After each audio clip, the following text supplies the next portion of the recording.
नमस्कार प्यारे साथियों, मैं विक्रम वर्मा आपका तहे दिल से स्वागत करता हूं आपके अपने YouTube channel online study with Vikram पर।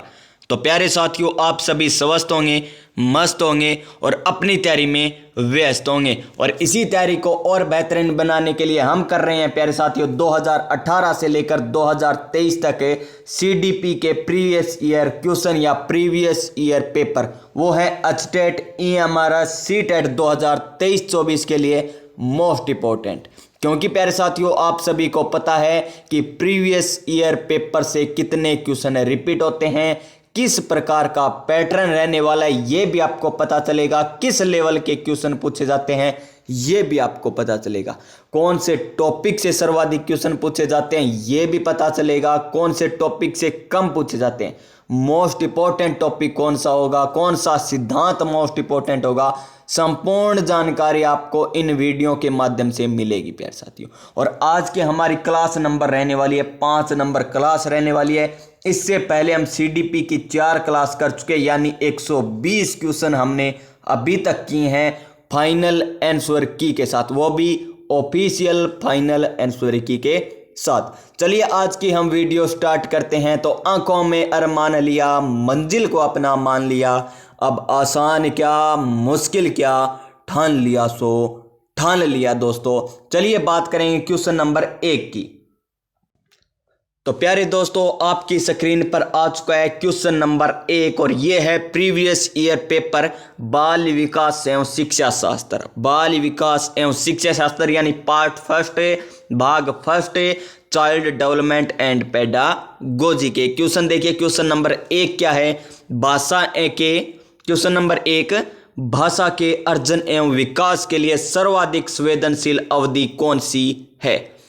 हमें क्वेश्चन में क्या पूछा है प्यारे साथियों, क्वेश्चन में पूछा है कि भाषा के विकास, जो भाषा होती है ना, उसके विकास के लिए सर्वाधिक संवेदनशील काल पूछा है हमें। तो क्या जन्म से पूर्व की अवधि होगी? नहीं होगी।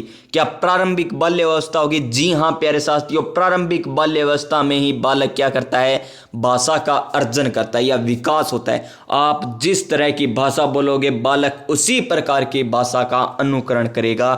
कौन सी अवस्था में? प्रारंभिक बाल्यावस्था में। कौन सी अवस्था में?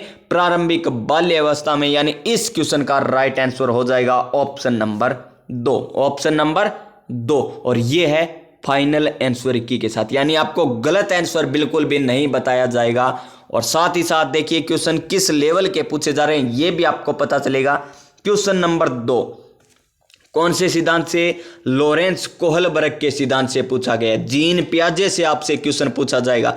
हमने जो 4 पेपर किए हैं ना पहले, जीन पियाजे के, वाइगोत्स्की के, कोहलबर्ग के, और इनमें से सर्वाधिक क्वेश्चन पूछे जा रहे हैं प्यारे साथियों। और एक आनुवंशिकता और पर्यावरण से संबंधित ये क्वेश्चन हर पेपर में पूछे जा रहे हैं, वो चाहे अचटेट का एग्जाम हो, वो चाहे EMRS का एग्जाम हो, वो चाहे प्यारे साथियों सीटेट का एग्जाम हो।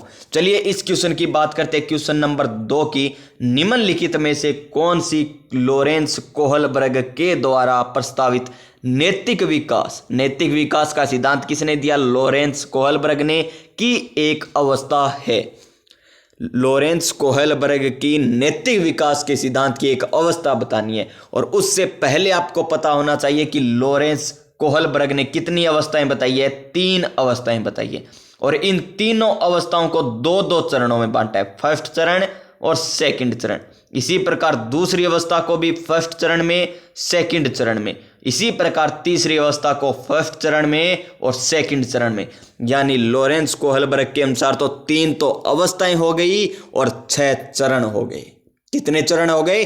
6 चरण हो गए हैं प्यारे साथियों। और हमें बताना है इस क्वेश्चन का राइट आंसर अवस्था कौन सी है एक। तो इनमें से एक अवस्था है सामाजिक अनुबंध अभिविन्यास, ऑप्शन नंबर 2 सामाजिक अनुबंध अभिविन्यास इस क्वेश्चन का राइट आंसर होगा, जो लॉरेंस कोहलबर्ग की एक नैतिक विकास की अवस्था है। चलिए नेक्स्ट क्वेश्चन की बात करते हैं। क्वेश्चन नंबर 3 शानदार क्वेश्चन है। इस प्रकार का हर पेपर में आपने देखा होगा क्वेश्चन लिंग से संबंधित है। कक्षा में परिचर्चा के दौरान एक शिक्षक क्या है? कक्षा में परिचर्चा के दौरान एक शिक्षक प्राय लड़कियों की तुलना, यहाँ पर देखिए, लड़कियों की तुलना में लड़कों पर अधिक ध्यान देता है। यह किसका उदाहरण है? क्या यह जेंडर पक्षपात है? क्या यह जेंडर की पहचान है? क्या यह जेंडर समझता है? क्या जेंडर समरूपता है? यह है जेंडर पक्षपात, यानी ऑप्शन नंबर 1 होगा इस क्वेश्चन का राइट आंसर। ऑप्शन नंबर 1 होगा राइट आंसर। क्वेश्चन नंबर 4 देखिए, क्वेश्चन नंबर 4, बच्चों में जेंडर रूढ़िवादिता एवं जेंडर भूमिका। बच्चों में जेंडर रूढ़िवादिता क्या होती है? जो प्राचीन समय से चली आ रही है, जो प्राचीन समय से चली आ रही है ना, तो महिलाएं घर का काम करेगी, पुरुष बाहर के काम करेंगे, लड़कियां घर में खेलेगी, लड़के स्कूल में जाएंगे। ये जो रूढ़िवादिता है उस पर क्वेश्चन है। जेंडर रूढ़िवादिता एवं जेंडर भूमिका अनुरूपता को कम करने के लिए, यानी इस रूढ़िवादिता को कम करने के लिए निम्नलिखित में से कौन सी पद्धति प्रभावशाली है? हमें प्रभावशाली पद्धति बताना है। ऑप्शन नंबर 1 देखिए, जेंडर पक्षपात के बारे में परिचर्चा। ऑप्शन नंबर 2 देखिए, जेंडर विशिष्ट भूमिकाओं को महत्व देना। ऑप्शन नंबर 3, जेंडर पृथक खेल समूह बनाना। ऑप्शन नंबर 4, जेंडर पृथक बैठने की व्यवस्था। तो इस क्वेश्चन का राइट आंसर है ऑप्शन नंबर 1, जेंडर पक्षपात के बारे में परिचर्चा करना। जेंडर पक्षपात के बारे में अगर चर्चा करोगे तो ये जेंडर पक्षपात है, इसे कम किया जा सकता है, इससे क्या नुकसान होते हैं हमें नहीं करना चाहिए, इनके बारे में परिचर्चा करनी चाहिए। चलिए नेक्स्ट क्वेश्चन की बात करते हैं। क्वेश्चन नंबर 5, निम्नलिखित में से क्या है? निम्नलिखित में से किस मनोवैज्ञानिक ने बच्चों को ज्ञान के सक्रिय जिज्ञासु, क्या है? सक्रिय जिज्ञासु कहा है हमें। सक्रिय जिज्ञासु के रूप में देखते हुए उनके चिंतन पर यहाँ पर ध्यान से देखिए, सामाजिक एवं सांस्कृतिक विषय वस्तुओं के प्रभाव को महत्व दिया है। तो इस क्वेश्चन का राइट आंसर होगा ऑप्शन नंबर 2, लेव वाइगोत्स्की इस क्वेश्चन का राइट आंसर होगा, जिन्होंने प्यारे साथियों बच्चों के चिंतन पर सामाजिक एवं सांस्कृतिक विषय का प्रभाव को महत्व दिया है। क्वेश्चन नंबर 6 देखिए, क्वेश्चन नंबर 6 है हमारा, ये आ गई एक क्वेश्चन नंबर 6, जिंगसों। यहां पर आप अपना भी नाम लिख सकते हैं, मैं अपना ले लेता हूं। विक्रम पहली को करते समय 5 वर्ष की नजमा सव्य से कहती है। क्या कहती है? 5 वर्ष की नजमा सव्य से कहती है, नीला टुकड़ा कहाँ है? नहीं यह वाला नहीं, गाढ़े रंग वाला, जिससे यह जूता पूरा बन जाएगा, जिससे यह जूता पूरा बन जाएगा। इस प्रकार की वार्ता को वाइगोत्स्की किस तरह से संबोधित करते हैं? तो ये करते हैं व्यक्तिगत वार्ता। किस प्रकार है? व्यक्तिगत वार्ता। इस क्वेश्चन का राइट आंसर होगा, यानी ऑप्शन नंबर 1, ऑप्शन नंबर 1। चलिए नेक्स्ट क्वेश्चन की बात करते हैं। क्वेश्चन नंबर 7, और क्या है क्वेश्चन नंबर 7? बच्चों को संकेत देना तथा आवश्यकता पड़ने पर सहयोग प्रदान करना निम्नलिखित में से किसका उदाहरण है? ये उदाहरण है पाठ का, जिसे पांड या जिसे हम कहते हैं ढांचा। ये किसका उदाहरण है? पांड या ढांचा का। बच्चों को संकेत देना और आवश्यकता पड़ने पर सहयोग प्रदान करना क्या कहलाता है? पांड या ढांचा कहलाता है।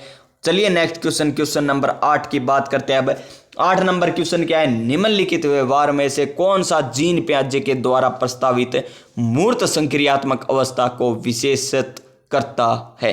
कौन सी अवस्था? मूर्त संक्रियात्मक अवस्था। कौन सी अवस्था? मूर्त संक्रियात्मक अवस्था। और जीन पियाजे के अनुसार कितनी अवस्थाएं हैं प्यारे साथियों? 4 अवस्थाएं। कितनी?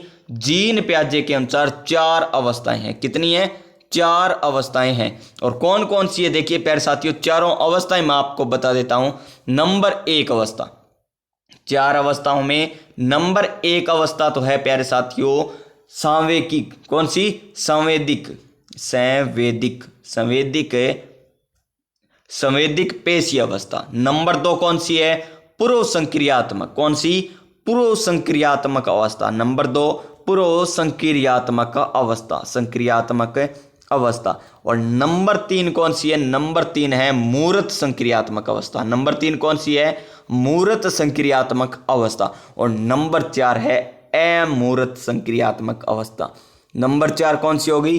अमूर्त। 4 अवस्थाएं जीन पियाजे के अनुसार, लॉरेंस कोहलबर्ग के अनुसार 3 अवस्थाएं जिसे 6 चरणों में बांटा था, और जीन पियाजे के अनुसार 4 अवस्थाएं कौन कौन सी? संवेदिक, पूर्व संक्रियात्मक, मूर्त संक्रियात्मक और अमूर्त संक्रियात्मक। और हमें क्वेश्चन में क्या पूछा है? हमें क्वेश्चन में पूछी है चौथी अवस्था नहीं, तीसरी अवस्था मूर्त संक्रियात्मक अवस्था के बारे में। तो इस क्वेश्चन का राइट आंसर ऑप्शन नंबर 2, संरक्षण कक्षा समावेशन। संरक्षण कक्षा समावेशन, इस क्वेश्चन का राइट आंसर होगा ऑप्शन नंबर 2। चलिए नेक्स्ट क्वेश्चन की बात करते हैं। क्वेश्चन नंबर 9, बच्चों के संज्ञानात्मक विकास के संदर्भ में निम्नलिखित में से कौन सी पियाजे की संरचना है? पियाजे, पियाजे नहीं, पियाजे, पियाजे की संरचना की है, पियाजे की संरचना है, तो वो है स्कीमा। क्या है? स्कीमा है प्यारे साथियों, यानी ऑप्शन नंबर 1 होगा इस क्वेश्चन का राइट आंसर। चलिए नेक्स्ट क्वेश्चन की बात करते हैं। क्वेश्चन नंबर 10, और क्या है क्वेश्चन नंबर 10? आकलन का प्राथमिक उद्देश्य क्या होना चाहिए? आकलन का प्राथमिक उद्देश्य क्या होना चाहिए? तो आकलन का प्राथमिक उद्देश्य होना चाहिए संबंधित अवधारणाओं के बारे में बच्चों की स्पष्टता तथा भ्रांतियों को समझना, ये होना चाहिए, यानी ऑप्शन नंबर 2। ऑप्शन नंबर 2 होगा इस क्वेश्चन का भी राइट आंसर। 11 नंबर क्वेश्चन देखिए, निम्नलिखित कथनों में से कौन सा बुद्धि के बारे में सही नहीं है? और प्यारे साथियों, हमने जितने भी पेपर किए अब तक, 4 पेपर किए ना प्रीवियस ईयर पेपर, और चारों में बुद्धि से एक क्वेश्चन जरूर पूछा गया है, और वो भी पूछा गया है बहुबुद्धि सिद्धांत से। कौन से सिद्धांत से? बहुबुद्धि सिद्धांत से क्वेश्चन पूछा गया है। और इस क्वेश्चन को ध्यान से पढ़िए, हमें बताना है सही कथन कौन सा है। देखिए ऑप्शन नंबर 1, बुद्धि एक निश्चित योग्यता है जो जन्म के समय ही निर्धारित हो जाती है, गलत है। बुद्धि को मानकीकृत परीक्षणों के द्वारा, कितने परीक्षण होते हैं? एक तो मानकीकृत होता है और एक अमानकीकृत परीक्षण होता है, से सटीक रूप से मापा जा सकता है, गलत है। उत्तर है प्यारे साथियों, बुद्धि एक एकात्मक कारक है, गलत है। बुद्धि एक बहुआयामी है तथा जटिल योग्यताओं का एक समूह है, यानी ऑप्शन नंबर 4 हो जाएगा इस क्वेश्चन का राइट आंसर। चलिए नेक्स्ट क्वेश्चन बात करते हैं। क्वेश्चन नंबर 12, रूही हमेशा समस्याओं के एकाधिक समाधानों के बारे में सोचती है। कौन है? रूही हमेशा क्या सोचती है? एकाधिक समाधानों के बारे में सोचती है। इनमें से काफी समाधान मौलिक होते हैं, इस शब्द को ध्यान दे दीजिए और क्वेश्चन अपने आप हो जाएगा।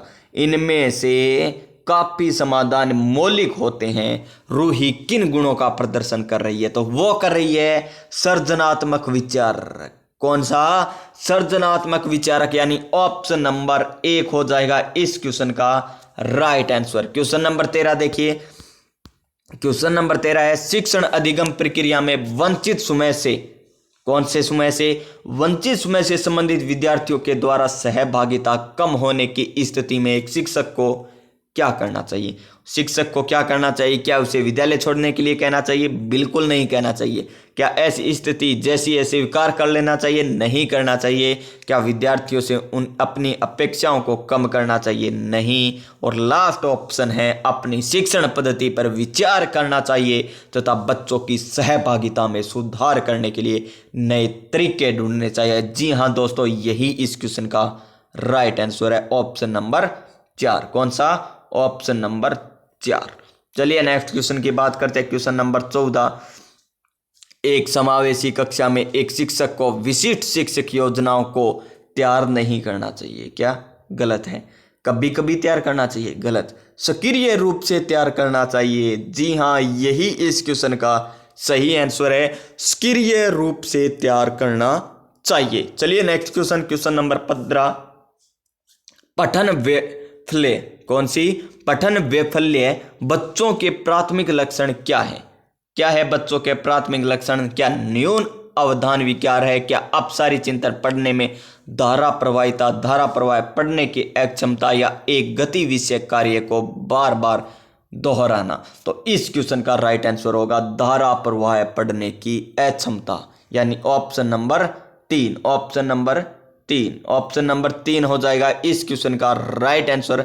चलिए नेक्स्ट क्वेश्चन की बात करते हैं। क्वेश्चन नंबर 16 क्या है? क्वेश्चन नंबर 16, शिक्षा का अधिकार अधिनियम। क्या? शिक्षा का अधिकार अधिनियम 2009 में उल्लेखित की गई समावेशी शिक्षा की अवधारणा निम्नलिखित में से किस पर आधारित है? तो ये किस पर आधारित है? ये है अधिकार। किस पर? अधिकार आधारित मानवतावादी परिप्रेक्ष्य पर। किस पर है? अधिकार आधारित मानवतावादी परिप्रेक्ष्य पर आधारित है। क्वेश्चन नंबर 17 देखिए, संरचनावादी ढांचे में अधिगम प्राथमिक रूप से, संरचनावादी ढांचे में अधिगम प्राथमिक रूप से क्या होते हैं? यंत्रवद याद करने पर आधारित, प्रबलन पर केंद्रित, अनुबंधन द्वारा अर्जित या अवबोधन की प्रक्रिया पर केंद्रित होते हैं। तो इस क्वेश्चन का राइट आंसर ऑप्शन नंबर 4 हो जाएगा। अवबोधन की प्रक्रिया पर केंद्रित होते हैं अधिगम प्राथमिक रूप से। कौन से? संरचनावादी ढांचे में। क्वेश्चन नंबर 18 देखिए, क्या है? अनेक घटनाओं के बारे में बच्चों के द्वारा बनाए गए सहजानुभूत सिद्धांत। कौन से सिद्धांत? सहजानुभूत सिद्धांत के संदर्भ में एक शिक्षिका को क्या करना चाहिए? तो शिक्षिका को करना चाहिए प्यारे साथियों ऑप्शन नंबर 4 वाला, ऑप्शन नंबर 4 वाला, यानी प्यारे साथियों प्रतिकूल प्रमाण एवं उदाहरणों को प्रस्तुत करके बच्चों के इन सिद्धांतों को चुनौती देनी चाहिए। ये होगा इस क्वेश्चन का राइट आंसर। क्वेश्चन नंबर 19 देखिए, छात्र केंद्रित शिक्षा शास्त्र की क्या विशेषता है? क्या विशेषता है? ऑप्शन नंबर 1 देखिए, केवल पाठ्य पुस्तकों पर निर्भर होना गलत है। बच्चों के अनुभवों को प्रमुखता देना, जी हाँ, यही बाल केंद्रित छात्र केंद्रित शिक्षा शास्त्र की विशेषता है। Option number 2, option number 2। चलिए नेक्स्ट क्वेश्चन की बात करते हैं हम। क्वेश्चन नंबर 20, संवेग एवं संज्ञान एक दूसरे से है। संवेग और संज्ञान क्या एक दूसरे से पूर्णतया अलग है? नहीं है। फिर देखिए, क्या स्वतंत्र है? नहीं है। क्या सन्निहित है? क्या सन्निहित है? जी हाँ, ये एक दूसरे से सन्निहित है प्यारे साथियों। ऑप्शन नंबर 3 होगा इस क्वेश्चन का राइट आंसर। क्वेश्चन नंबर 21 देखिए, संरचनावादी सिद्धांतों के अनुसार अधिगम के बारे में निम्नलिखित कथनों में से कौन सा सही है? संरचनावादी सिद्धांतों के अनुसार अधिगम के बारे में हमें बताना है निम्नलिखित कथनों में से कौन सा सही है। तो इनमें से सही है प्यारे साथियों ऑप्शन नंबर 4 जो दे रखा है हमें। क्या? अधिगम सक्रिय विनियोजन के ज्ञान के द्वारा ज्ञान की संरचना की प्रक्रिया, यानी ऑप्शन नंबर 4 होगा इस क्वेश्चन का राइट आंसर। चलिए नेक्स्ट क्वेश्चन की बात करते हैं। क्वेश्चन नंबर 22, और क्या है 22 नंबर क्वेश्चन? विद्यार्थियों को स्पष्ट उदाहरण एवं गैर उदाहरण देने का क्या परिणाम है?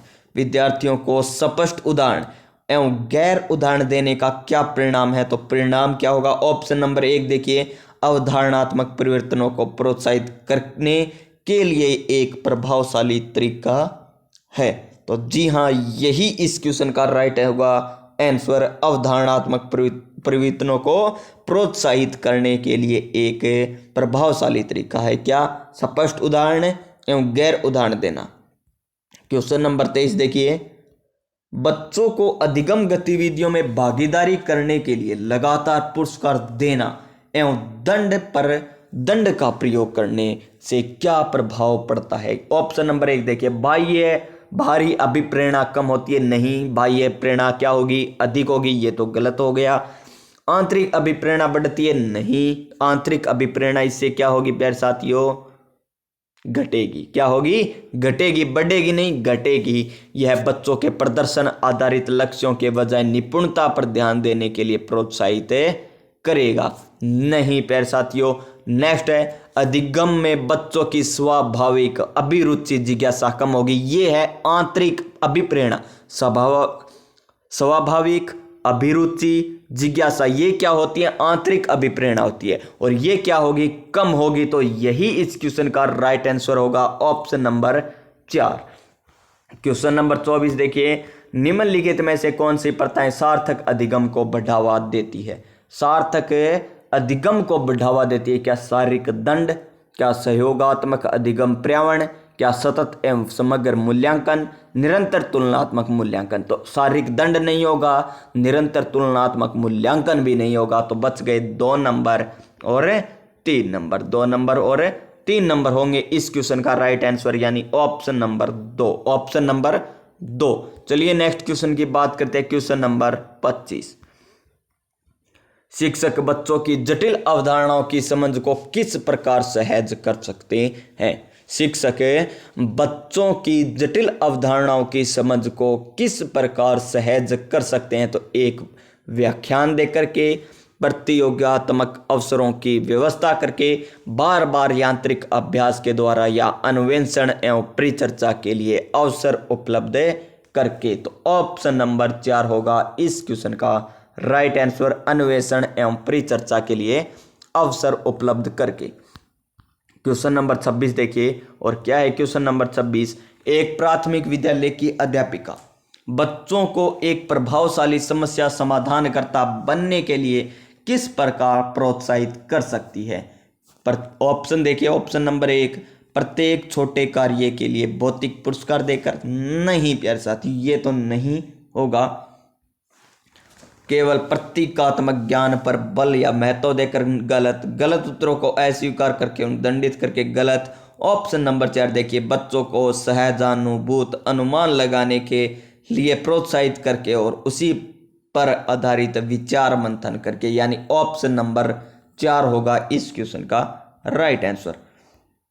27 नंबर क्वेश्चन देखिए, निम्नलिखित अवधि में से किसमें शारीरिक वृद्धि एवं विकास तीव्र गति से घटित होता है? निम्नलिखित अवधि में से किसमें शारीरिक वृद्धि एवं विकास तीव्र गति से घटित होता है? तो इस क्वेश्चन का राइट आंसर होगा ऑप्शन नंबर ए। क्या? ऑप्शन नंबर 1, शैशवावस्था एवं प्रारंभिक बाल्यावस्था में सर्वाधिक शारीरिक वृद्धि एवं सर्वाधिक विकास होता है प्रारंभिक बाल्यावस्था और शैशवावस्था में, यानी ऑप्शन नंबर 1। ऑप्शन नंबर 1 होगा इस क्वेश्चन का राइट आंसर।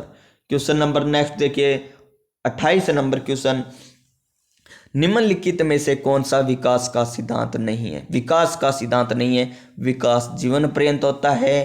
क्या विकास परिवर्त्य होता है? विकास आनुवंशिक और पर्यावरण दोनों के द्वारा प्रभावित होता है? ये तो तीनों ही सही हो गए। बच गया चौथा, वही गलत होगा। विकास सार्वभौमिक है तथा सांस्कृतिक संदर्भ को इसे प्रभावित नहीं करते। नेक्स्ट क्वेश्चन, क्वेश्चन नंबर 29, व्यक्तिगत विभिन्नताओं का प्राथमिक कारण क्या? व्यक्तिगत विभिन्नताओं का प्राथमिक कारण क्या है? क्या लोगों के द्वारा माता पिता से प्राप्त आनुवांशिक संकेत पद्धति कोड, जन्मजात विशेषताएं, पर्यावरणीय प्रभाव? ऑप्शन नंबर 4 देखिए फिर से। ऑप्शन नंबर 4 क्या है? आनुवांशिकता एवं पर्यावरण के बीच जटिल पारस्परिक क्रिया होगी ना, तो व्यक्तिगत विभिन्नताओं के प्राथमिक कारण प्रभाव पड़ेगा प्यारे साथियों। चलिए नेक्स्ट क्वेश्चन की बात करते हैं। क्वेश्चन नंबर 30, निम्नलिखित में से कौन सा द्वितीयक समाजीकरण एजेंसी का उदाहरण है? दूसरा बताना है हमें। पर्यावरण और परिवार और पास पड़ोस, ये तो प्रथम हो गया। परिवार और मीडिया, परिवार आ गया ना, ये भी प्रथम आ गया। विद्यालय और मीडिया, ये है प्यारे साथियों द्वितीय, यानी ऑप्शन नंबर 3 होगा इस क्वेश्चन का राइट आंसर। विद्यालय एवं मीडिया प्यारे साथियों द्वितीय समाजीकरण एजेंसी है बालक के विकास में। बालक के विकास में। तो प्यारे साथियों आपको ये क्वेश्चन किस प्रकार लगे, और आपको अगर अच्छे लगे हैं तो वीडियो को लाइक कर दीजिए और कमेंट बॉक्स में जरूर बताइए आपको ये क्वेश्चन किस प्रकार लगे। और इसी प्रकार के क्वेश्चन पाने के लिए हमारे चैनल को सब्सक्राइब कर लीजिएगा और पास में जो बेल आइकन है उसे दबा दीजिएगा, ताकि आने वाली प्रत्येक वीडियो का नोटिफिकेशन आपको मिल सके। मिलेंगे हम नेक्स्ट वीडियो में, तब तक के लिए जय हिंद जय भारत।